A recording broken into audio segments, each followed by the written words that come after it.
Mentre molti paesi si stanno blindando, chiudendo le frontiere, la temutissima variante sudafricana Omicron si fa sempre più strada in Europa, con il primo caso trovato in Belgio e il paziente 1 anche trovato in Italia, in Lombardia.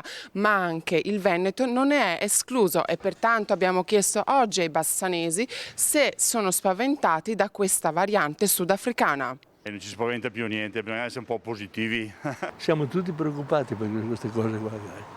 Sono cose che capitano adesso, vediamo cosa succederà. Non è piacevole sapere che c'è in giro, però non è che sia spaventata più di tanto, anche perché sono vaccinata 3 volte. A me non spaventa, bisognerà affrontare anche questo problema e affronteremo come sempre.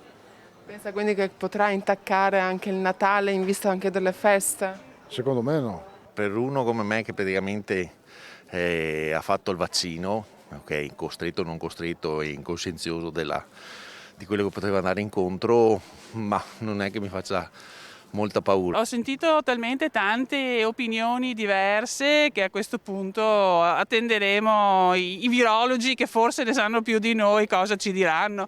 Io per ora metto in atto tutte le precauzioni che ho tenuto finora, farò la mia terza dose di vaccino a breve.